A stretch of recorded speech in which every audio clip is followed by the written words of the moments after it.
दीदी आप शुरू करिए। बोलो श्री प्राणनाथ प्यारे की जय। बोलो श्री सतगुरु महाराज की जय।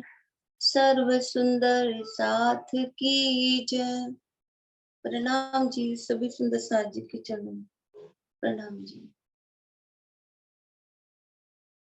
जो जानो त्यों रखो, धनी तुम्हारी मैं। जो जानो त्यों रखो, धनी तुम्हारी मैं। एक कहने को भी न कछु, एक कहने को भी न कछु, कहाँ कहूँ तुमसे। जो जानो त्यों रखो, धनी तुम्हारी मैं। कछु कछु दिलों में उपजत, सो भी तुम ही उपजावत। कछु कछु दिलों में उपजत, सो भी तुम ही उपजावत। दिल बाहिर भीतर अंतर, सब तुम ही हक जानत। दिल बाहिर भीतर अंतर, सब तुम ही हक जानत। जो जानो त्यों रखो, धनी तुम्हारी मैं। जानो तो राज रखो, जानो तो दलगीर। जानो तो राज रखो, जानो तो दलगीर। या पाक करो हादी पना, या बैठाओ माहे तकसीर। या पाक करो हादी पना, या बैठाओ माहे तकसीर। जो जानो त्यों रखो, धनी तुम्हारी मैं। श्री मोहम्मद कहे मैं हक की, खोले मगज मुसाफ कलाम। श्री मोहम्मद कहे मैं हक की, खोले मगज मुसाफ कलाम। और हक कलाम कौन खोल सके, जो मिले चौदह तबक तमाम। और हक कलाम कौन खोल सके, जो मिले चौदह तबक तमाम। जो जानो त्यों रखो, धनी तुम्हारी मैं। एक कहने को भी न कछु, एक कहने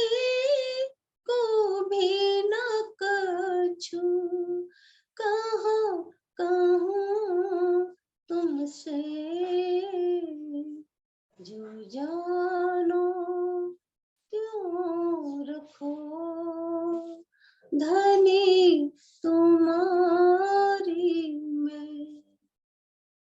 बोलो श्री प्राणनाथ प्यारे की जय, बोलो श्री सतगुरु महाराज की जय।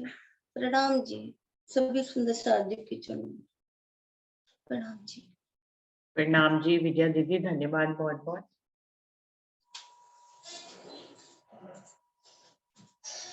सभी सुंदर साथ जी को प्रेम प्रणाम। शुरू करते हैं सुंदर साथ जी। प्रथम लागू दो चरण को, धनी न छुड़ाइयो खीन, लाख तली लालेरिया, मेरे जीव के ही जीवन, इन पाओ तले पड़ी रहूं, धनी नजर खोलो पातून, पलना वालों निरखो नेत्रे, मेरे जीव के ही जीवन, मेरे जीव के ही जीवन। श्री बंदो सतगुरु चरण को, करो सो प्रेम प्रणाम, अशुभ हरण मंगल करन, धनी श्री देव चंद्र जी नाम।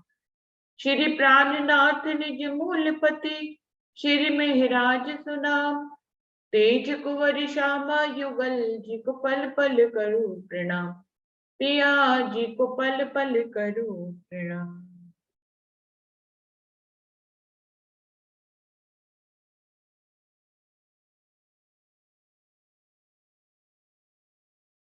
सुंदर साथ जी, खिलवत वाणी चल रही थी, उसका दूसरा प्रकरण की 24वीं चौपाई पे तक हो गया था। अभी 25वीं चौपाई पे आगे चलते हैं। 24वीं को एक बार फिर से दोहराते हैं। ए जो फना सब झूठ है, जो ऊपर से दिखाया, सो क्यों भेदे हक को, जो नाही असत्य माया। इंद्रावती जी कह रही हैं, ये जो झूठ है, जो सब कुछ फना हो जाने वाला है, लाग मकान जिसको बोलते हैं, जो बनना और मिटना जिसमें रहता है, ये धनी ने हमें अपने हुक्म से दिखाया है। अब धनी के हुक्म से ही दिखाया है इसको, लेकिन ये है तो झूठ ही है, असत्य है। धनी के का हुक्म इसमें सत्य रूप में आया हुआ है, नजर बन के आई हुई है, जिसको आत्मा कहते हैं। लेकिन आत्मा यहाँ पर सत्य का अंश है, लेकिन फिर भी आई वो झूठ में है, झूठ को देख रही है। सो क्यों भेदे हक को, जो नाही असत्य माया। ये माया जो असत्य है, जड़ है, दुख रूपी है, झूठ है, ये कभी भी सत्य, चेतन, आनंद स्वरूप अक्षरातीत पूर्ण पारब्रह्म को कभी भी भेद नहीं सकती है। भेद नहीं सकती है, इससे क्या मतलब है? ये दोनों कभी एक नहीं हो सकते हैं। ऐसा तो सभी शास्त्रों में जहां अक्षरातीत के स्वरूप और श्रृंगार भी नहीं आया था, लेकिन सिर्फ उनकी निशानी के रूप में जो कुछ भी वाक्य आए, उनमें भी लिखा हुआ है हमेशा से ही कि जहां सत्य है वहां झूठ नहीं हो सकता, और जहां झूठ है वहां सत्य नहीं हो सकता। स्वयं अक्षरातीत ने अपने जबराइल के जोश से सभी दुनिया के धर्म ग्रंथों में ये बातें लिखाई हैं। अब जब ये बातें लिखाई हैं तो ये झूठी नहीं हो सकती है, ये हमेशा से सत्य थी, सत्य है और सत्य ही रहेंगी, कि सच और झूठ हमेशा अलग अलग होते हैं। दोनों एक साथ मिलते नहीं हैं, मिले हुए दिखाई देते हैं लेकिन मिले हुए होते नहीं हैं। मिले हुए दिखाई देते हैं लेकिन मिले होते नहीं है। ये बात कैसे देखें? जैसे कि इस झूठ में सब तरफ झूठ है, हम सब तरफ मृत्यु देखते हैं, फूल भी मुरझाते हैं, उनकी भी मृत्यु होती है, ऋतुएं भी आती हैं चली जाती हैं। ऐसे ही इंसान भी आता है, अपनी सांसों की गिनती करके चला जाता है, तो सब तरफ मौत तो दिख ही रही है, सब तरफ मौत का तांडव दिख ही रहा है। काल बदलते हैं, समय बदलता है, एक पल अगले पल में बदल जाता है, पिछला पल फिर लौट कर नहीं आता है। तो हर पल हर घड़ी जो है यहाँ पर जो है मौत का साया है, मिटने वाली दुनिया है। लेकिन ये भी सत्य है कि धनी का हुक्म यहाँ पर सत्ता के रूप में काम कर रहा है। हर पल में जैसे मौत शामिल है, ऐसे हर पल में धनी का हुक्म भी शामिल है। मौत को संचालित करने के लिए भी धनी का हुक्म ही यहाँ पर काम कर रहा है। और जीव के ऊपर जो नजर धनी ने अपने दिल से कनेक्टेड करी परात्म की नजरों को, और उनको आत्म स्वरूप में परिवर्तित करके इस जीव के ऊपर जो भेजा है, तो आत्म भी यहाँ पर सत्य है, सत्य का अंश है जो यहाँ पर आई हुई है। अब वो मिली हुई इसमें दिखाई देती है, धनी की सत्ता भी यहाँ पर मिली हुई दिखाई देती है, लेकिन मिली हुई नहीं है। धनी का हुक्म सदा सदा से अलग था, अलग है और अलग रहेगा। आत्म भी हमेशा परमात्मा का ही अंश थी, है और रहेगी। जीव हमेशा से झूठा ही था, झूठा ही है और झूठा ही रहेगा। सुंदर साथ जी, जीव और आत्म, आत्म जीव के ऊपर बैठी है तो मिली हुई सी लगती है। कई बार तो सुंदर साथ के ये भी प्रश्न होते हैं, हम अपने अंदर जीव भाव, आत्म भाव, पर आत्म भाव को कैसे अलग अलग करें, हमें समझ में ही नहीं आता है। तो सब कुछ मिला हुआ सा लगता है सुंदर साथ जी, लेकिन मिला हुआ है नहीं। तो वो कह रहे हैं, सो क्यों भेदे हक को जो नाही असत माया। जो झूठ है, जड़ है, दुख रूपी है, वो सत्य को, जो आनंद स्वरूप है, चेतन स्वरूप है, सत्य स्वरूप है, उसको ये कभी भी भेद नहीं सकती। दोनों आपस में कभी नहीं मिल सकते, दोनों का स्वरूप अलग है, दोनों का स्थान अलग है, दोनों के ठिकाने अलग है। सत्य को, लेकिन वो कह रहे हैं फिर यहां से रूह अपना संदेशा सत्य तक कैसे पहुंचाए। तो अगली चौपाई में उसी का ही उत्तर दे रहे हैं, सत्य को सत्य भेदत है। जो पहली वाली चौपाई में कहा, सु क्यों भेदे हक को जो नाही असत माया। जो झूठा है वो कभी भी सत्य में नहीं मिल सकता है, तो सत्य में क्या मिल सकता है, तो उसका जवाब दे रहे हैं, सत्य को सत्य भेदत है, बीच झूठ के हक, ये संदेशा तब पहुंचे जब रूह निपट हुए बेशक। अब वो कह रहे हैं कि सत्य को सिर्फ सत्य ही भेद सकता है, सत्य में सिर्फ सत्य ही मिल सकता है, सत्य तक सिर्फ सत्य ही पहुंच सकता है। अब अगर कोई रूह अपने दिल का संदेशा धनी तक पहुंचाना चाहती है, जो हमेशा ही हरसुंदर साथ का एक मन में भाव होता है कि वो अपना जो कुछ भी धनी से बातें करते हैं वो धनी तक पहुंचे जरूर। ऐसा ना हो कि धनी को हम प्रेम भरी बातें कह रहे हैं, लाड कर रहे हैं और वो धनी तक पहुंचे ही ना। ऐसा नहीं होना चाहिए। हर रूह की चाहना ये बनी हुई होती है कि वो जो कुछ भी अपने दिल में धनी के लिए महसूस करे वो धनी तक पहुंचे जरूर। तो वो कह रहे हैं, सत्य को सत्य भेदत है। अगर हमें अपने दिल की आवाज को धनी तक पहुंचाना है तो पहले सत्य होना पड़ेगा, झूठ से निकलना पड़ेगा। जब हम झूठ से निकलेंगे, जब हम पूर्ण रूप, आत्म तो हमारी सत्य स्वरूप है, तो जब हम आत्म भाव में आएंगे, झूठ को छोड़ देंगे, तो सत्य ही सत्य तक पहुंच सकता है। सत्य को सत्य भेदत है, सत्य तक सिर्फ सत्य पहुंच सकता है। तो सत्य तो अक्षर पूर्ण पारब्रह्म है, और उन तक क्या पहुंच सकता है, जो सत्य हो। अब सत्य क्या है, सत्य तो यहाँ पे सिर्फ उनका ही एक अंश, माया, जो हमारी नजर है, आत्म स्वरूप है, सिर्फ वही है।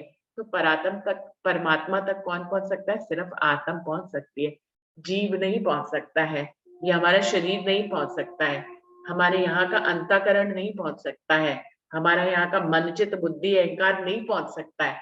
जो झूठ का है, जो जीव का मन चित्त बुद्धि अहंकार है, वो धनी तक नहीं पहुंच सकता है। सुंदर साथ जी, सत्य को सत्य भेदत है, सत्य को हमेशा सत्य ही भेद सकता है, सत्य ही उस तक पहुंच सकता है।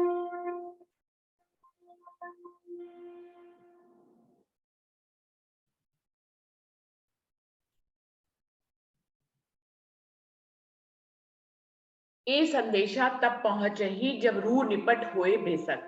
तो हमारे दिल में अगर कोई संदेशा ऐसा है, कोई बात ऐसी है जो हम हक तक पहुंचाना चाहते हैं, तो ये संदेशा तब पहुंचे ही, इंद्रावती बिल्कुल स्पष्ट बता रही है कि ये संदेशा तब पहुंच सकता है जब रूह निपट होए बेशक। जब रूह जागृत हो जाए, रूह के ऊपर, हमारे परात्म स्वरूप के ऊपर जो फरामोशी का पर्दा पड़ा हुआ है, उसी के कारण हमारी आत्म भी फरामोश है, धनी के हुक्म से ही फरामोश है, और धनी के ये तारतम्य ज्ञान भेजकर हमारी आत्म को ही जगाने का प्रयास किया है, हमारे जीव को भी जगाया। जीव जब आत्म स्वरूप के भाव में आ जाता है, जीव टल हो से आसम, मतलब आत्म तो हमेशा से जागृत है, वो तो सिर्फ कभी परात्म की लीला देखती है, कभी वो जीव की। इस समय हमेशा से वो परात्म की नजर में होती है, उसके अंदर होती तो परात्म की लीला देख रही होती। इस बार वो उसकी नजर को जीव के ऊपर बिठा दिया गया, तो वो जीव की लीला देख रही है। तो सुंदर साथ जी, क्या हो रहा है, जीव की लीला देखने के कारण आत्म फरामोश है, लेकिन यहाँ पर सत्य सिर्फ आत्म ही है, जीव तो सत्य है नहीं। लेकिन जब जीव आत्म के कारण ही ये ज्ञान आया है। आत्म, हमारी आत्म जो दृष्टा है, और हमारी जो परात्म जो कि फरामोश है, उसको ही धनी के पूर्ण स्वरूप की पहचान कराने के लिए ही ये सारी माया का खेल रचा गया है, यहाँ पे तारतम वाणी आई है, ये ज्ञान आया है, हमें जगा रहा है। किस लिए जगा रहा है? क्योंकि जब जिस जीव के ऊपर आत्मा बैठी है, वो जीव जब इस ज्ञान को आत्मसात करेगा तो वो जागृत होएगा, उसको अक्षरति पूर्ण पारब्रह्म के बारे में पता लगेगा। वो अपने अंतःकरण से जो इंद्रियां करते हैं उससे वो आत्म स्वरूप भाव को लेकर वैसा ही क्रियाकलाप करेगा। वो बिल्कुल आत्म स्वरूप हो जाएगा। वो क्योंकि आत्म की नजर उस पर पड़ी है तो वो बहुत इंपॉर्टेंट जीव हो जाएगा। वो इंपॉर्टेंट होने के कारण उसकी साहिबी को अपना लेगा और बिल्कुल वैसे ही वो आत्म स्वरूप होकर आत्म स्वरूप लीला करेगा, उसकी जैसी चाल चलेगा, उसकी जैसी रहनी चले करेगा। तो आत्म भी जो कि जीव की लीला को देख रही है, उसको भी परमधाम, उसके दिल में जो पहले से अखंड था लेकिन फरामोशी के कारण वो जीव की लीला क्योंकि देख रही थी, इसलिए वो अपने हृदय में बसे हुए परमधाम को नहीं देख पा रही थी। लेकिन जब जीव इसको आत्मसात करेगा तो उसकी इस लीला को फिर कौन देखेगी? आत्म और परात्म दोनों देखेंगे। तो जीव की इस जागृत अवस्था को उसकी रहनी से आत्म और परात्म के अंदर भी परमधाम की वही लीला फिर से इस खेल में आ जाएगी। और जब आ जाएगी, और ये कब होगा? जब जो इस प्रकरण की हेडिंग है मैं खुदी काढ़े का इलाज, कि जब उसके अंदर से मैं खुदी खत्म होएगी, जीव का जीव भाव खत्म होगा, आत्म भाव जागृत होगा। जब ऐसा होगा तब जो है संदेशा धनी तक पहुंच जाएगा। जब जीव आत्म स्वरूप भाव लेकर रहनी करने लग जाएगा, आत्म की खुद को आत्म ही जानेगा, वो खुद को जीव जानेगा ही नहीं, वो खुद को आत्म जानेगा, जिसको बार बार चौपाई में कहा गया कि जीव तल होती आत्म। जब जीव आत्म स्वरूप होकर आत्म की रहनी को अपना लेगा, परमधाम की वाणी को आत्मसात कर लेगा, 25 पक्षों में रमण करने लग जाएगा, धनी के स्वरूप श्रृंगार को देखने और आत्मसात करने लग जाएगा, तो आत्म भी हमारी उसी लीला को देखकर उसको वही उसके दिल में जो धनी के स्वरूप और श्रृंगार बसा हुआ है वो भी खिलकर ऊपर आ जाएगा, यानी कि जो फरामोश हुआ है वो फिर से जागृत हो जाएगा। तो ये संदेशा तब पहुंचे जब रूह निपट हुए बेशक, जबकि रूह के अंदर से सारे संशय खत्म हो जाएंगे। यहाँ पर रूह का भाव जीव से है कि जब जीव के अंदर सारे संशय ही खत्म हो जाएंगे और वो आत्म स्वरूप हो जाएगा, तभी तो उसको रूह कह दिया गया। जब रूह निपट हुए बेशक, आत्म के अंदर तो कोई संशय है ही नहीं, वो तो दृष्टा मात्र है। तो जब जीव रूह का स्वरूप धारण कर लेगा और उसके अंदर से सारे संशय खत्म हो जाएंगे और वो आत्म स्वरूप हो जाएगा, तो वो सत्य जैसा ही हो जाएगा। तब जो भी संदेशा अपने दिल में हम सोचते हैं, अपने अंतःकरण में सोचते हैं, आत्म उसी संदेशे को आत्मसात कर लेगी और वो धनी तक अपने आप पहुंच जाएगा। तो आत्म तक वो संदेशा पहुंचाने के लिए जीव को जागृत होना बहुत जरूरी है। तो कह रहे हैं सत को सत भेदत है, बीच झूठ के हक इस झूठे ब्रह्मांड में, सिर्फ सत्य ही सत्य को भेद सकता है, सत्य ही सत्य तक पहुंच सकता है, कोई झूठ सत्य तक नहीं पहुंच सकता है। और ये संदेशा हमारे दिल का तब धनी पद तक पहुंच सकता है, ये संदेशा तब पहुंचे जब रूह निपट हुए बेशक, जब रूह पूरी तरह से संशय रहित हो जाती है, उसको परमधाम के एक भी जर्रे में कोई भी संशय नहीं रह जाता, तब जो है वो आत्मस्वरूप हो जाते हैं जीव। और जब वो आत्मस्वरूप हो जाता है तो आत्म जो दृष्टा बनकर उसको देख रही होती है, वो उसकी इस लीला को देखती है, आत्मसात करती है और ऑटोमेटिक ही वो संदेशा धनी तक पहुंच जाता है, क्योंकि आत्मा तो धनी का ही स्वरूप है। इस साच संदेशा हक को तोलो ना पहुंचत, गहरा जल है मैं का आड़ा जो असत्य। ये जो हम सच तक अपना संदेशा पहुंचाना चाहते हैं वो तब तक नहीं पहुंच सकता है, क्योंकि हमारे अंदर मैं खुदी का जो सागर भरा हुआ है, गहरा जल है मैं का आड़ा जो असत्य, यही असत्य है, यही हमारे और धनी के बीच में पर्दा है। क्योंकि मैं खुदी का जल जो है वो बहुत ही गहरा है, हर व्यक्ति इस मैं खुदी में डूबा हुआ है, कोई भी इस मैं खुदी रूपी जल से खुद को बचा नहीं पाता है।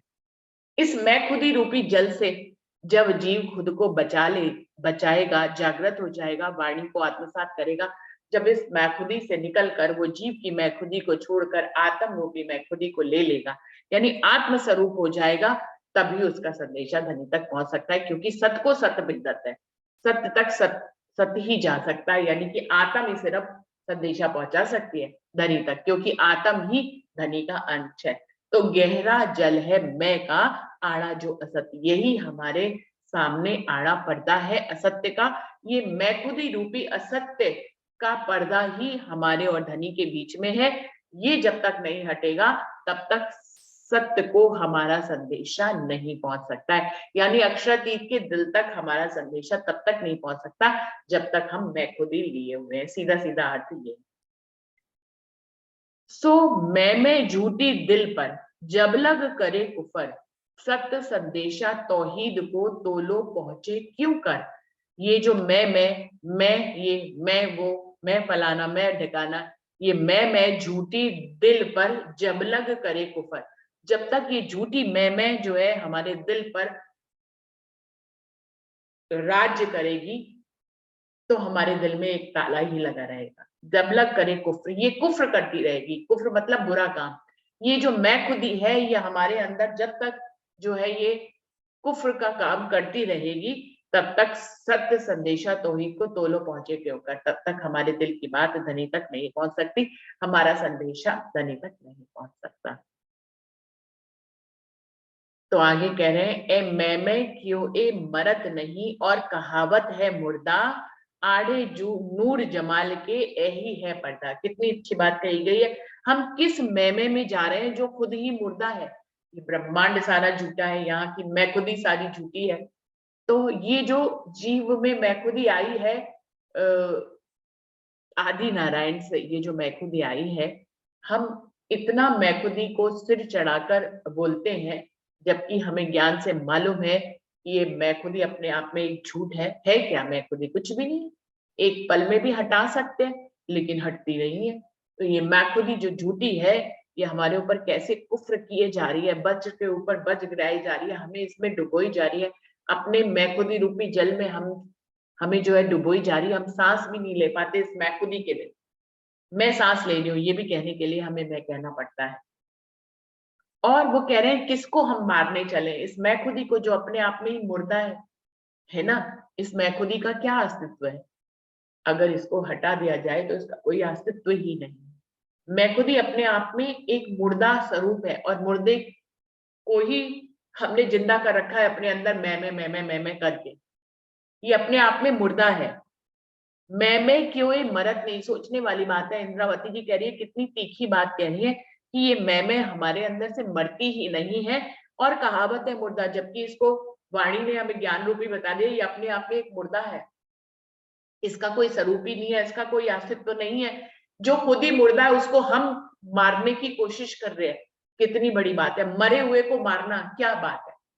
अगर कोई मुर्दा हमारे सामने पड़ा है और उसको हम और ही चाकू से मारे कि चलो इसको मार देते हैं, इसको मार देते हैं, इसको मार देते हैं, ये कितनी बड़ी हंसी है।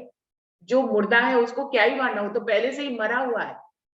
सिर्फ हमें ये ज्ञान होना चाहिए कि ये पहले से मरा है, हमें इसको मारना नहीं है, ये पहले से ही मरा हुआ है, खाली इससे अलग हो जाना है, ये हमारे किसी काम का नहीं है।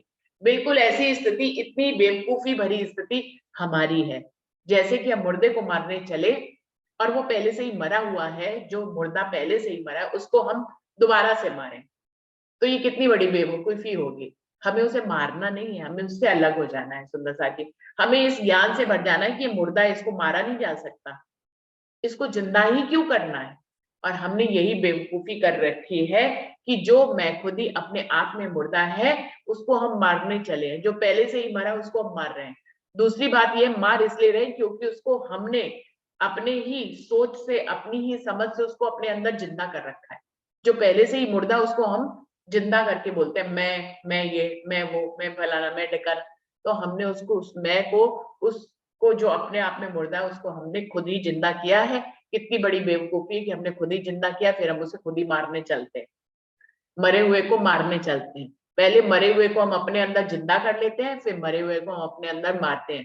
तो ये हमारी बेवकूफी नहीं तो और क्या है। जिस दिन हमें अपनी इस बेवकूफी का ख्याल आ जाएगा हम मैखुदी से दूर हो जाएंगे सुंदर साथी। लेकिन सबसे बड़ी बात है कि हमें अपने अंदर इस मैखुदी का ख्याल ही नहीं आता है।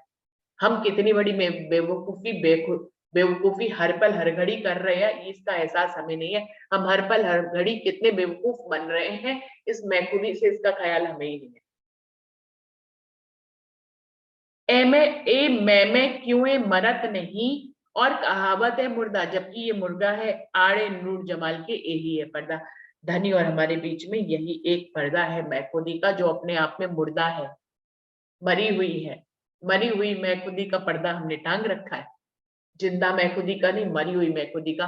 और फिर इसको मारने चलते हैं हम ज्ञान के माध्यम से।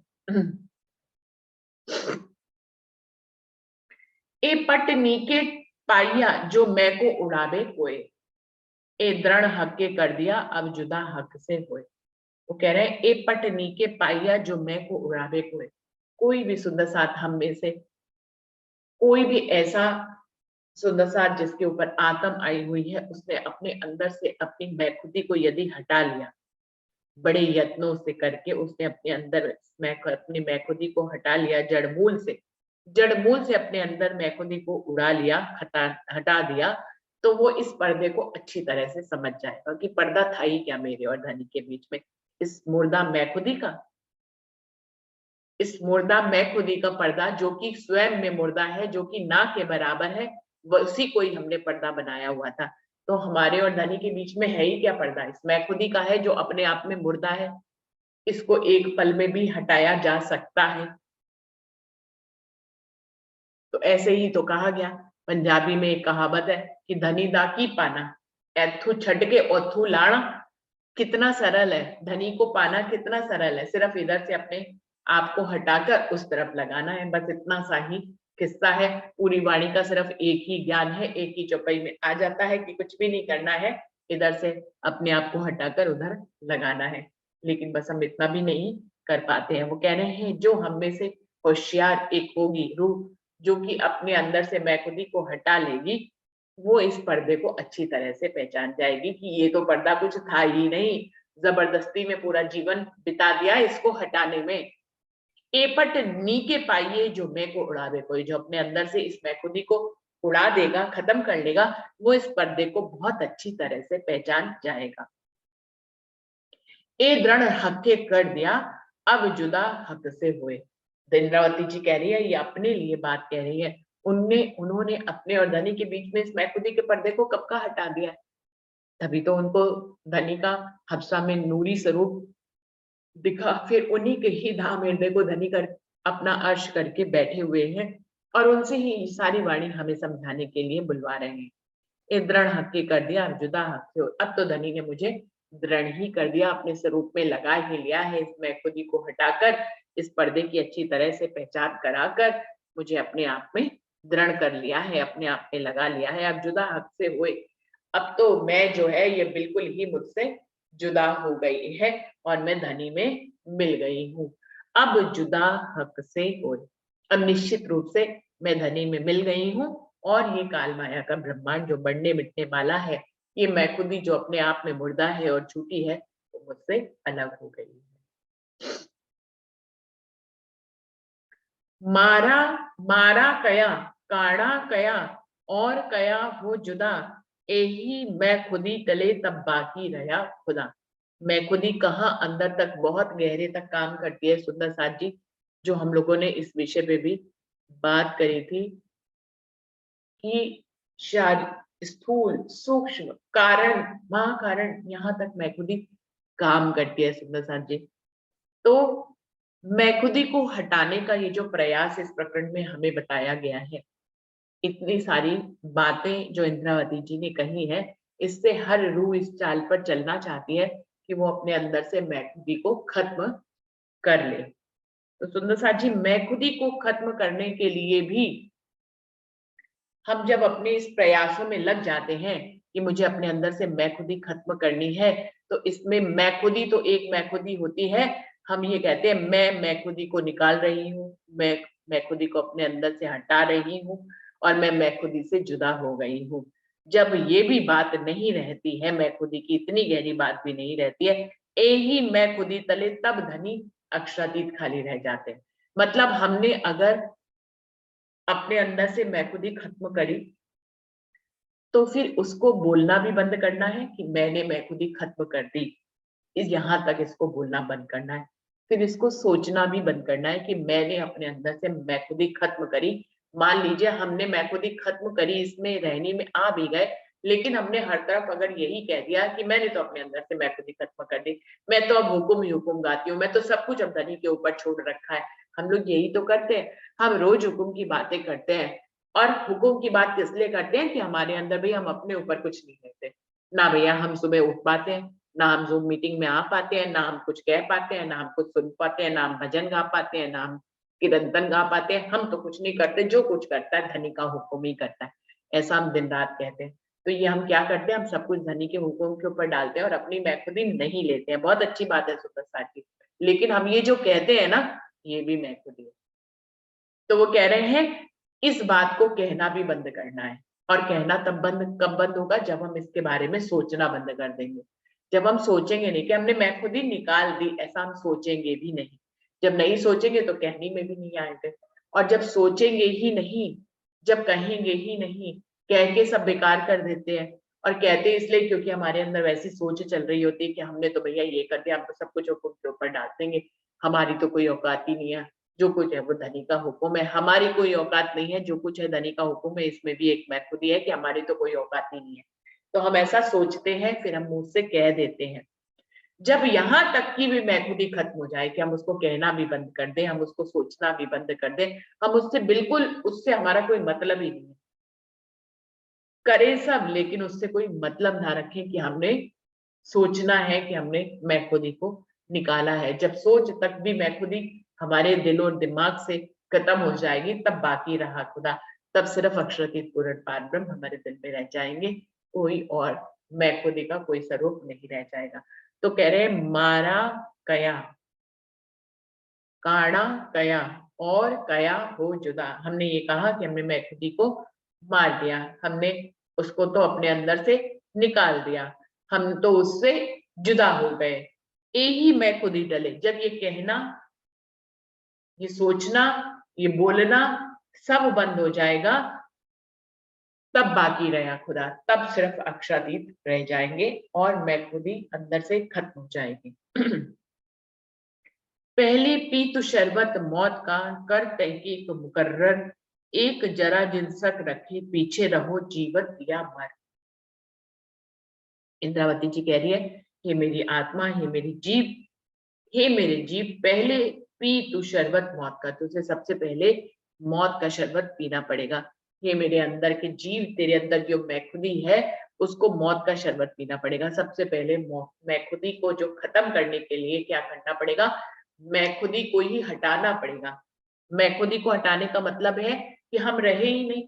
अब हम रहे ही नहीं, हम जिंदा ही नहीं, हम तो है ही मुर्दा, हम मुर्दे के समान हो गए। पहले पी तो शरबत मौत का, अपने अंदर से मैं खुदी को खत्म करने के लिए हमें मौत का शरबत पीना पड़ेगा, यानी कि अपने आप को जीते जी मारना पड़ेगा।